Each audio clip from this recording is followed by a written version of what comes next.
सबैलाई स्वागत छ मेरो नयाँ ब्लगमा। अनि आज चाहिँ ह्याप्पी न्यू इयर सबैलाई शुभकामना। अनि आज चाहिँ नि बिहान भुस बोक्न जाँदैछौँ फेरि पर ठाउँमा।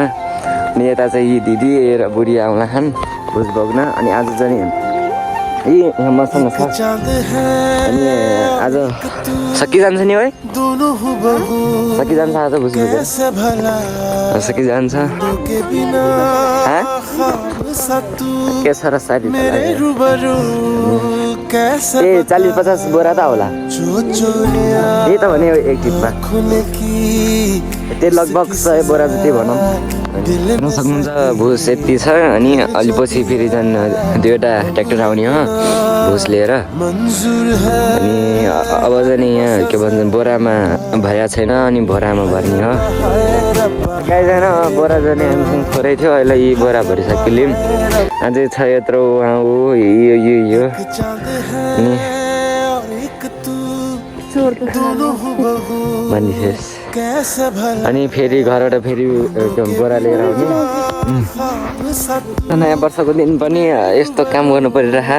तपाईँहरूको त अलि रमाइलो भइरह होला। अहिले हाम्रो चाहिँ यस्तो कामबाट काम भइरहेछ बिहान बिहान। गाइस हामी चाहिँ अब यो भुस बोक्ने बेला एकछिन टिका लगाउनु बोलाउनु आमाले। अनि टिका लगाइसक्यौँ। सबैको चानो देखाउँदै यता खाप्ची देखिन। अनि हेर्नुहोस् मेरो पुरै देखिन्छ यी हेर्नुहोस्। अनि अब चाहिँ 3-4वटा बोरा मात्रै छ। अनि हामीले बोकिहाल्छौँ।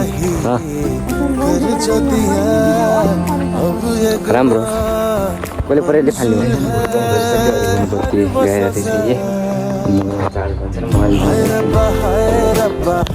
हामी पर बोकेर पनि गाडीले लैजाएको थियो। एउटा यहाँ फाल्दैछ, अनि यहाँ फाल्दैछ अर्को। अनि अहिले चाहिँ हामी फेरि बोक्दैछौँ। अनि भोलि पर्सितिर पनि आउने गऱ्यो। पहिला सकिने हो किन अब त्यहाँ घाँस काट्न जान लागेको छौँ बुढी र म। उता ऊ दिदी आन्टी बोय हुनुहुन्छ। आज बिहा रहेछ क्या गाउँतिर, गीत बजाएको बजेछौँ। कसै डराइदियो।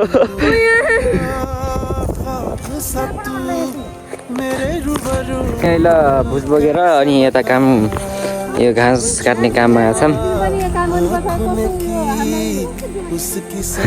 फेरि घाँस लाउनु जाँदैछौँ अहिले। हेलो खै त्यो आएन। अनि हामी दुईजना फेरि जान लाग्छौँ घाँस छ गरे। अनि अहिले चाहिँ पुरै राति भइसक्यो। अन्त बुढी लगाएछ भ्लग चाहिँ आजको लागि यति नै। बाँकी गएर बोलिरहन्छु। अनि सबैलाई ह्याप्पी न्यू इयर। आज जुन त्यस्तो बनाउनु पाएन। अनि सबैजना लाइक सेयर अनि सब्सक्राइब पनि गर्नु होला। By guys.